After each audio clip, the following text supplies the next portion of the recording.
from the News Channel 5 Network and Out and About newspaper. This is Out and About Today. Sponsored by the Tennessee Performing Arts Center. Hello and welcome to Out and About Today. I'm Brent Meredith. We've got a full show lined up for you tonight. In the entertainment outlook, Chuck highlights award-winning choral group Nashville and Harmony's world premiere of a collaborative new concert called Spectrum. And U.S. Senate candidate James Mackler tells us why he believes he's the right person to fill soon-to-be-retired Lamar Alexander's seat. But first, I'm leading us in our weekly Buzz About with my wonderful co-hosts Chuck and Pam. It is good to have you back, Pam. I'm glad to be here. Oh yeah, I've been gone for a couple months.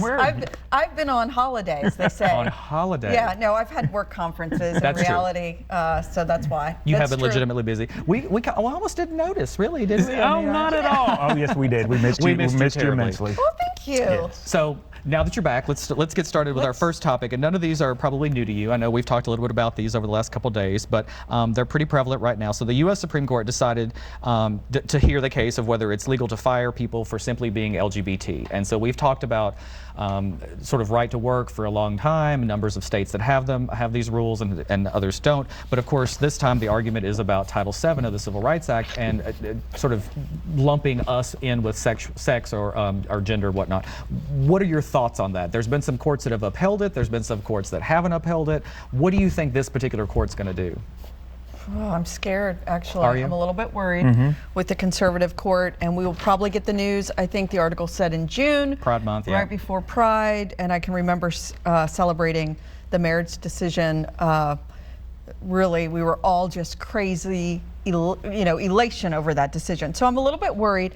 I don't get it, right? Of course, we're all in the same camp here. We don't understand why it's even considered somebody firing you for that, right? And that's all why it's not protected under that. Right, why it's not protected. Yeah, I don't get it. I also wonder, and you kind of brought up, when marriage equality, once we were celebrating that, during Pride, in 2015.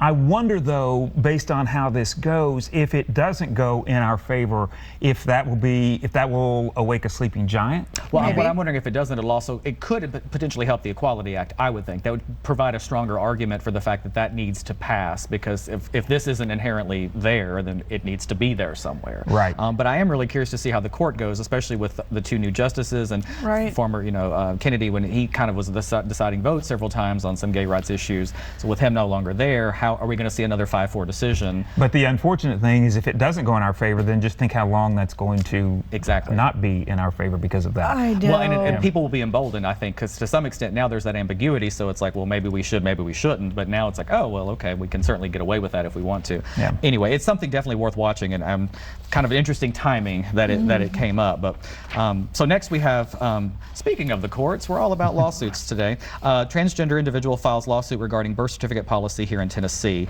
And this just happened last month in April. And I think we have a picture here to show of the main plaintiff, who was, they had a press conference here, and her name is Kayla Gore. There she is on the far left from Memphis, and of course you guys will recognize Marissa there on the far right. There are 3 plaintiffs in the case. She's the main plaintiff, but essentially in the state of Tennessee, you cannot change your gender on your birth certificate. They do allow for it to be changed on some other documentation, but as it stands now, you can't do that. And she had an incident where she was trying to get into community college and had to get transcripts and any number of ways in which you would need your birth certificate to prove who you are, and it doesn't match up with the information maybe on your driver's license or the way you identify yourself. Why do you think this particular form of documentation would be still carved out? If we're going to allow it on state IDs, why not birth certificates? Any thoughts there? Because we're backwards is what we are. And this lawsuit didn't just happen on this Tuesday. We filed a lawsuit. Exactly. It has been, I don't know how many years and years of conversations and getting nowhere with legislation. Yes, nowhere. Nobody wants to change our law, so that's what you do. You file a lawsuit. There'll be a lot of discussion now.